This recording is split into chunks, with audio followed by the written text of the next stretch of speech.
Ya vimos el EPOC, ahora hay que ver el asma. El asma en el fondo tiene causa asociada que es esencialmente un mecanismo de hipersensibilidad tipo 1. ¿Ya? Sería una alergia en el fondo, mediada por eosinófilos IgE. Y lo primero es hipersensibilidad tipo 1.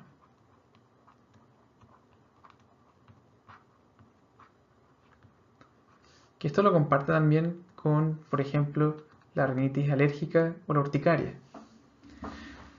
También existe el asma mediado o asociado a componentes externos, que esto se preguntó el año pasado, el 2017, y por lo mismo es importante mencionarlo.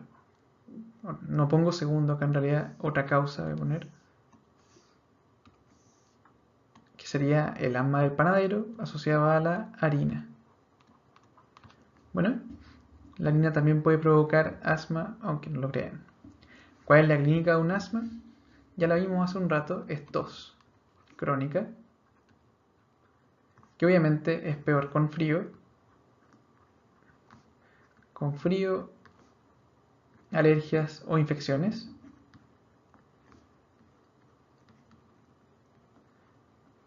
Perdón, con frío, alergia, infecciones o ejercicio, ahí sí. Esto va a estar asociado en la misma cantidad, es decir, que empeora con estos factores a disnea y también va a tener sibilancias. Esto que está acá de clasificación entre comillas, está entre comillas porque ya no se clasifican de esta manera en asmas persistentes y no persistentes. Esta clasificación está hecha para el estudio, ¿claro? Así que, ojo acá, el estudio va para esto. Un asma persistente habla de un paciente que tiene, por un lado, clínica o historia de asma, paciente con tos crónica que empeora con el frío, historia de asma, ¿ya? Más clínica actual, clínica de asma. Y acá puede ser algo muy sutil como expiración prolongada, ¿ya? Que le cueste mucho botar todo el volumen pulmonar, o también puede ser que tenga sibilancias audibles. En este contexto, si el paciente tiene historia y clínica, lo que hay que hacer con él es realizarle inmediatamente una espirometría.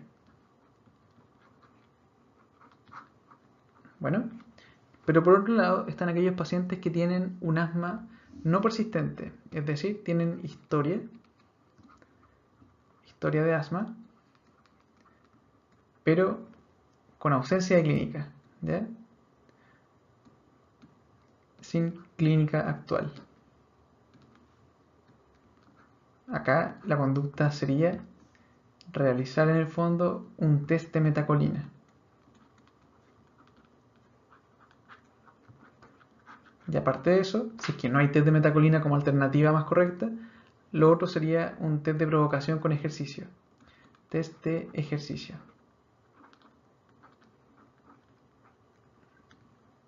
Ahora vamos a ver el tratamiento en la próxima diapositiva, ¿ya?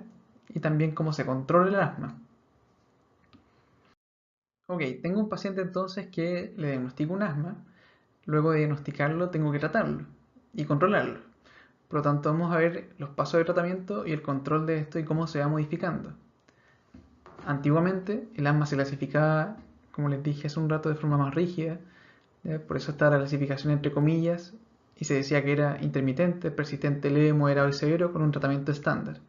Actualmente es un tratamiento más dinámico, que permite que un paciente que está bien con sus fármacos pueda pasar ya o disminuir de cantidad de uso de fármacos diarios, ¿ya?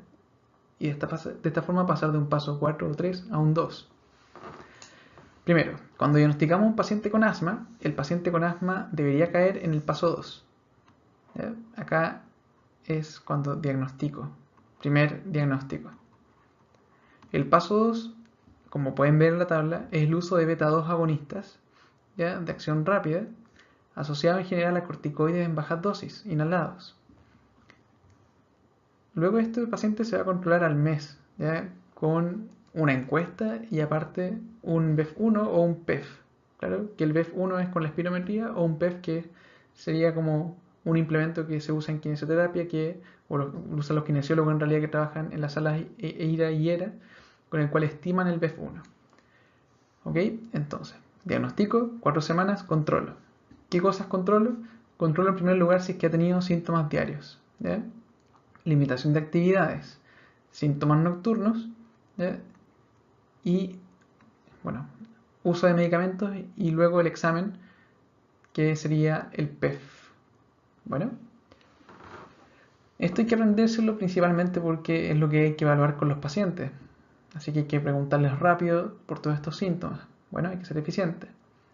Fíjense que controlado significa que un paciente tiene menos de 2 veces a la semana síntomas diurnos, ¿ya? O síntomas diarios, es decir, tos, por ejemplo. No debería tener, no debería tener limitación de actividades, no debería tener síntomas nocturnos, ni tampoco más de 2 veces uso de salbutamol a la semana. Y su PEF debería ser normal. ¿A qué se refiere este punto de que un PEF es normal? Se refiere normal o mayor o igual al 80% del máximo obtenido. Máximo obtenido. Bueno, es lo que parece ahí abajo en realidad. ¿Ya? Menos del 80% es cuando está parcialmente controlado. Cuando está parcialmente controlado es un paciente que tiene más síntomas a la semana, que tiene limitación de actividades o síntomas nocturnos. Y un no controlado sería un paciente que tiene 3 o más características de parcialmente no controlado, o sea, parcialmente controlado.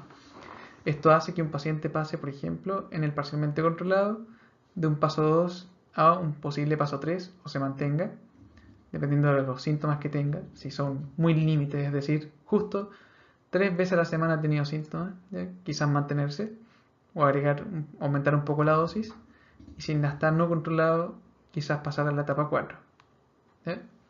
Eso no se pregunta de todas formas, probablemente les pongan un paciente que venga a control y tengan que decidir qué hacer con él, si mantenerle el tratamiento, disminuirle la dosis o aumentarle la dosis o agregarle otro fármaco.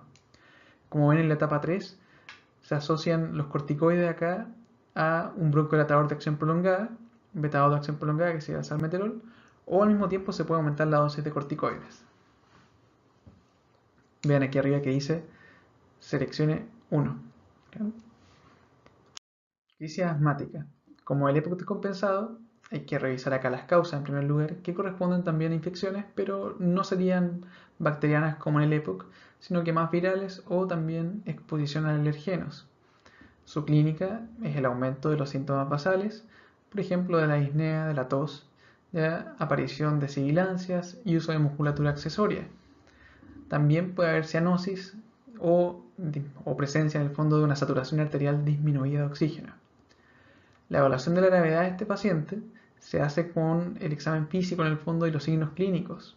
Por eso mismo, traten de recordarlo del score total para el SBO agudo. Se maneja de una forma muy similar o se evalúa el paciente de una forma muy similar.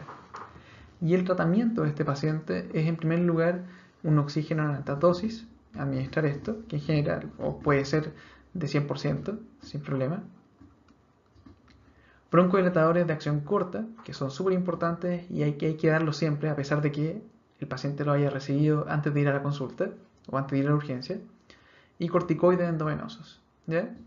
Los antibióticos solamente si se sospecha una neumonía desde el punto de vista clínico, es decir, fiebre, mucha fiebre, tos con expectoración mucopurulenta, ¿ya? O también puede ser acá la auscultación de crépitos, pero eso es difícil de a veces de escuchar, principalmente por las sibilancias que tiene el paciente.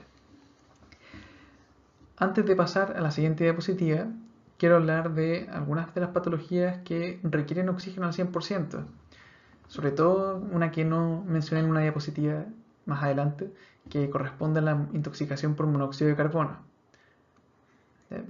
La intoxicación por monóxido de carbono.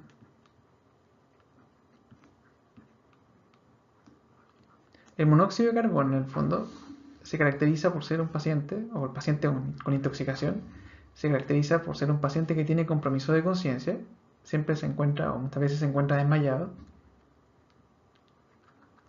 que este compromiso de conciencia va a estar asociado a una saturación de oxígeno normal, ¿ya? Compromiso de conciencia, saturación arterial de oxígeno normal, claro, más en el fondo el antecedente de exposición a algo, a un gas.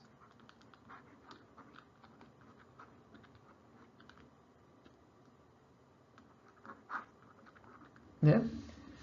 En estos casos, en el fondo, el manejo es tratar de mover todo el CO unido a la hemoglobina, ¿ya? Que por esa razón da una saturación normal, y para esto hay que dar más O2 de forma exagerada. ¿Claro? Acá es tratamiento con O2 al 100%. Se ha preguntado de forma recurrente, por lo tanto hay que saber que es el tratamiento, que el CO2 se ve, o la intoxicación, perdón, por CO, por monóxido de carbono, es así. Muy bien. Coqueluche. La causa de coqueluche sería la infección por Bordetella pertussis.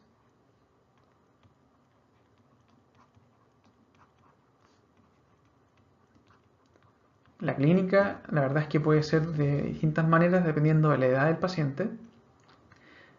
Puede ser un síntomas respiratorios altos, ¿ya? Pero lo importante es cómo se presentan niños en general. Esto es como un adulto. En niños tenemos tos en accesos,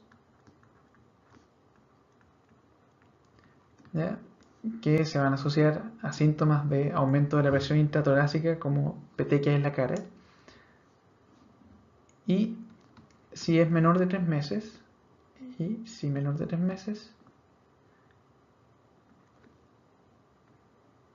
también podemos tener convulsiones y compromiso de conciencia. O sea, es más grave en niños, menores de 3 meses, eso es lo que hay que decir. Su estudio se realiza con un hemograma, ¿ya? Inicialmente. El hemograma me va a mostrar hemoglobina que va a estar normal, plaquetas normales, pero leucocitos elevados, y estos a expensas de una linfocitosis, con linfocitosis, y por lo mismo recibe el nombre de reacción leucemoide.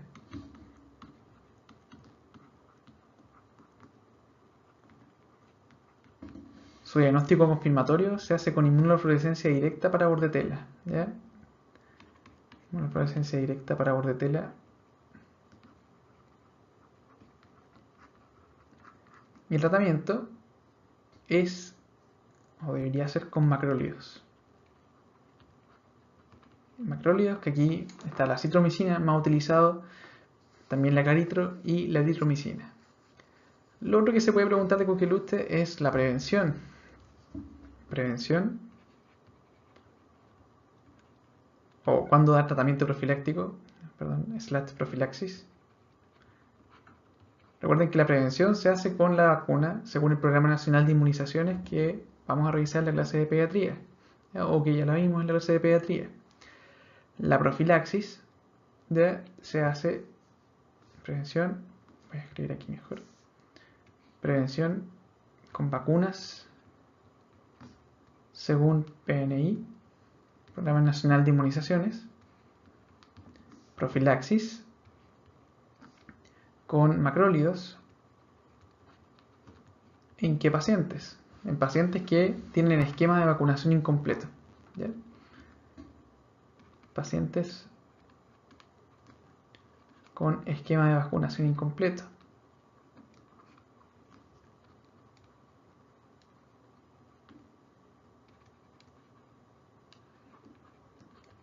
Claro. También embarazadas, porque tienen el riesgo de traspasarle esto a un niño que tenga esquema de vacunación incompleto. Así que es lo mismo.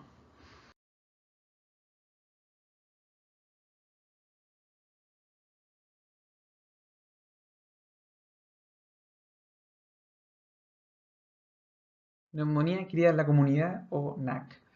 Acá hay que ver los agentes etiológicos más frecuentes, la clínica que se puede presentar en la neumonía adquirida y en la típica, y el estudio que más se solicita.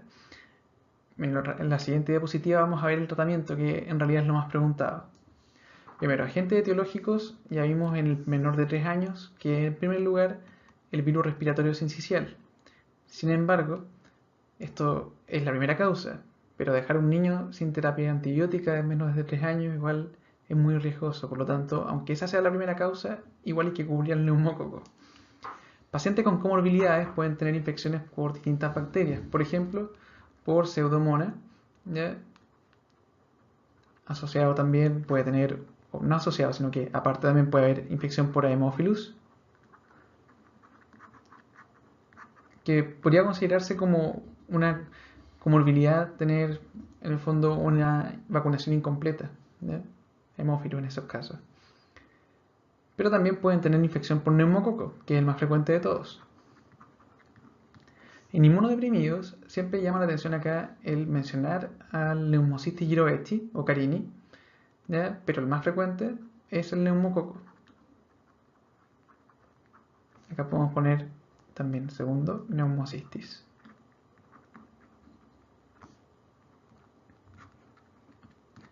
Post-influenza, que aparece una semana después de una influenza en general, es la infección por Staphylo aureus,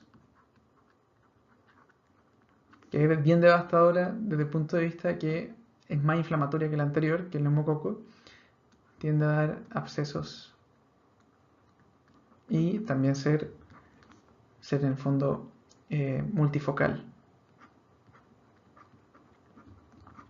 Pacientes sin antecedentes, en el fondo, siempre en primer lugar está el neumococo. Y también están las neumonías atípicas, que son un poco distintas y están con asterisco, ya que no son adquiridas en la comunidad, en el fondo, o no son de ese grupo de enfermedades. Acá tenemos infecciones por gérmenes atípicos, que sería el micoplasma, la legionela, y también está la infección por clamidia, la clamidia neumófila. Clínica de la neumonía sería de la NAC, principalmente tos más expectoración mucopurulenta, más fiebre. En general, eso es lo más importante. Asociado a alteraciones del examen físico, más murmullo pulmonar disminuido, crepitaciones, a la auscultación y matidez a la percusión. Ya más matidez a la percusión.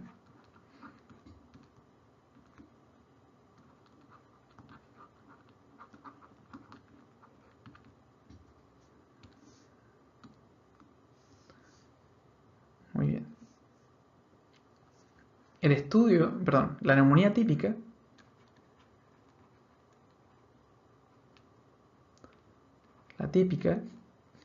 presenta un cuadro viral, es decir, tos con rinorrea coriza, rinorrea, que posteriormente empeora y se agrega a lo anterior, se agrega síntomas de una NAC, síntomas y signos de NAC, de la mencionada anteriormente. La única excepción sería, o dato extra, hay que agregar acá, es que la típica, más que crepitaciones, tiende a presentar crepitaciones con sibilancia, más un compromiso intersticial. Acá hay crepitaciones con sibilancia.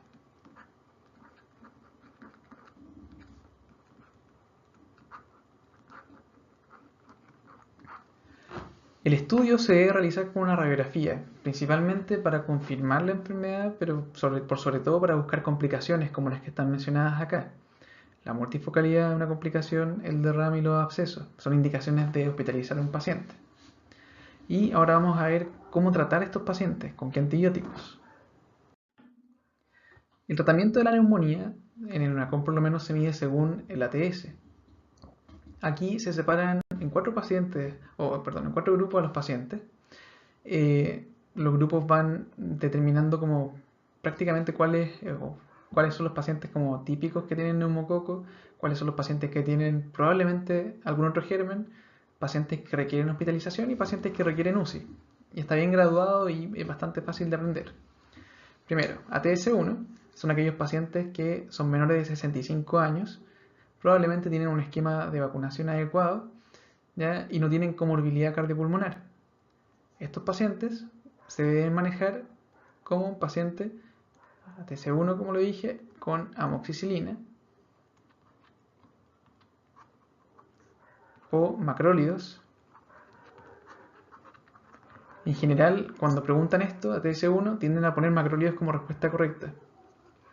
Pero siempre aparece como distractor la amoxiclavulánico como alternativa y muchos la marcan pensando que es la misma amoxicilina, pero es un antibiótico distinto. O sea, me refiero a que tiene otra acción, otro espectro. ATS2, ojo con esto, son mayores de 65 años, ¿ya? Mayores de 65. Y esto no hay que olvidarlo, con o sin comorbilidad cardiopulmonar. ¿Claro? Puede ser un mayor de 65 años con insuficiencia cardíaca y con comorbilidad cardiopulmonar. Lo importante es que no requiere hospitalización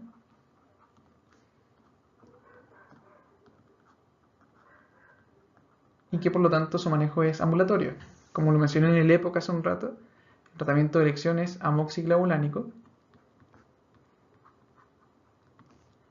o macrólidos o quinolonas, ¿ya? Como el levofloxacino. No el moxifloxacino, acá no, el moxi es muy amplio. ATS3, acá tenemos pacientes con criterios clínicos o radiológicos para hospitalización. Por ejemplo, los que mencionamos como complicaciones radiológicas en la diapositiva anterior son pacientes que deberían estar hospitalizados, con neumonías multifocales, con derrames o con abscesos. ¿Eh? Y también pacientes que tengan, por ejemplo, criterios clínicos como taquipnea, requerimientos de oxígeno, sería como lo más frecuente, ¿ya? Como lo más preguntado. Si un paciente tiene hipotensión, una gran fiebre y en el fondo es un paciente que está como con un distrés respiratorio con un shock séptico, es un paciente grave que debería ir a la UCI sin una TS4. ¿Claro? Hay que tener ojo con esta parte. Los cuadros clínicos que se preguntan acá en realidad son como bien obvios. Si el paciente se va a hospitalizar es porque requiere oxígeno y no más allá. Según el perfil de conocimientos de la UNACOM, uno no debería saber manejar una TS4, ¿claro?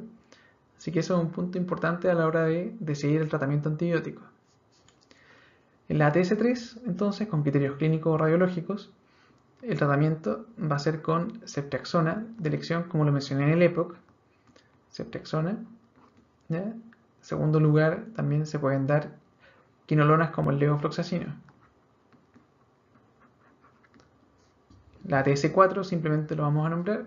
Es un paciente que está grave con un distrés respiratorio que requiere ventilación mecánica, ¿ya? Que está con un shock séptico por culpa de esto. Y en él lo que hay que hacer es indicar un tratamiento asociado. Inicialmente se da ceftriaxona con claritromicina. Actualmente lo que más se ve en realidad es ceftriaxona con levofloxacino. También se pueden dar antibióticos solos pero que sean muy potentes como el moxifloxacino. O también puede ser el cefepime. En el fondo hay varias alternativas para este paciente. En la próxima diapositiva vamos a ver tratamientos específicos para otras neumonías, ¿ok?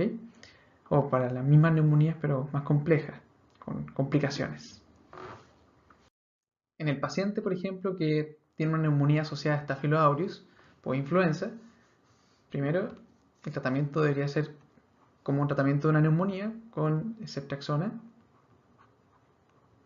pero agregar además cobertura para Staphylococcus aureus.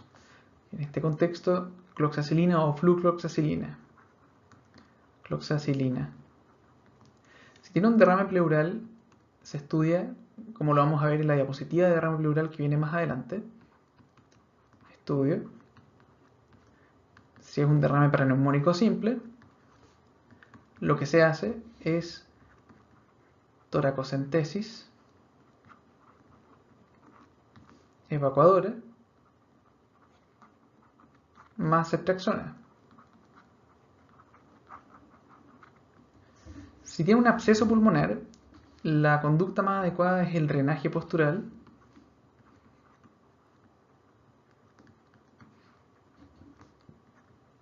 que esto lo hace un kinesiólogo, ¿ya? Más antibióticos, que los antibióticos de elección sería o ceftriaxona, metronidazol,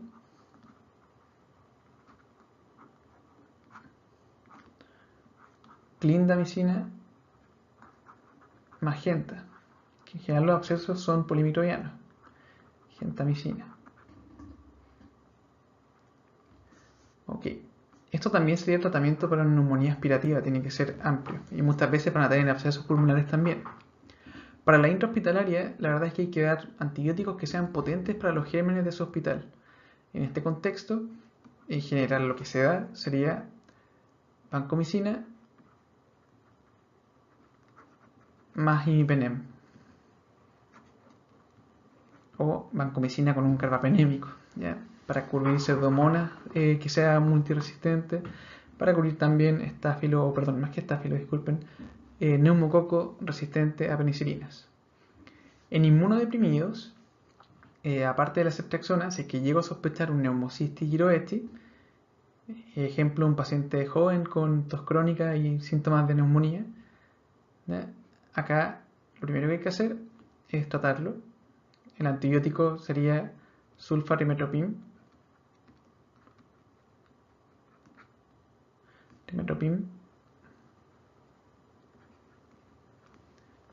¿ya? Aparte de esto, más o menos corticoides, EB en altas dosis. Esto último solo si la presión arterial de oxígeno es menor a 70, ¿ya? O si es que ustedes están viendo al paciente con un distrés respiratorio en ese mismo minuto, pueden indicarlo, no le va a hacer nada la hidrocortisona, claro. Y las atípicas se deben manejar generalmente con quinolonas, perdón, con macrólidos, sino quinolonas. Lo dije al revés, disculpen. Con macrólidos en primer lugar y luego quinolonas en segundo. Por favor, que las quinolonas no sea cipro ni tampoco moxi, sino que levofloxacino. Ya, acá voy a ponerlo mejor. Levofloxacino.